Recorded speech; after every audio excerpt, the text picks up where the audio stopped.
যাত্রীদের সুবিধার্থে বিমান বাংলাদেশ এয়ারলাইন্স আগামী ১ জুন থেকে অভ্যন্তরীণ রুটের যাত্রীদের জন্য ওয়েব চেকিং সেবা চালু করতে যাচ্ছে। এর ফলে বিমানবন্দরে বোর্ডিং পাস সংগ্রহের জন্য যাত্রীদের অপেক্ষার সময় কমে আসবে।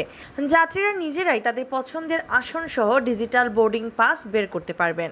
বিমানের ওয়েবসাইট www.biman-airlines.com এ প্রবেশ করে ওয়েব চেকিংয়ের জন্য নির্ধারিত অপশন থেকে ফ্লাইট ছাড়ার পূর্ববর্তী ২৪ ঘন্টা এবং সর্বনিম্ন ৩ ঘন্টার মধ্যে ওয়েব চেকিং করা যাবে।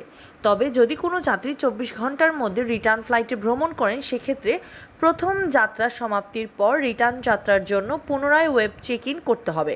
ওয়েবসাইট থেকে ওয়েব চেক ইন সম্পন্নের পর প্রাপ্ত ডিজিটাল বোর্ডিং পাস বিমানবন্দরের ওয়েব চেকিং কাউন্টারে দেখিয়ে অথবা প্রিন্ট করে জমা দিয়ে বোর্ডিং কার্ডের হার্ড কপি সংগ্রহ করতে হবে। অভ্যন্তরীণ রুটের পাশাপাশি ১ জুলাই থেকে পর্যায়ক্রমে আন্তর্জাতিক রুটেও ওয়েব চেক ইন ব্যবস্থা চালু করা হবে।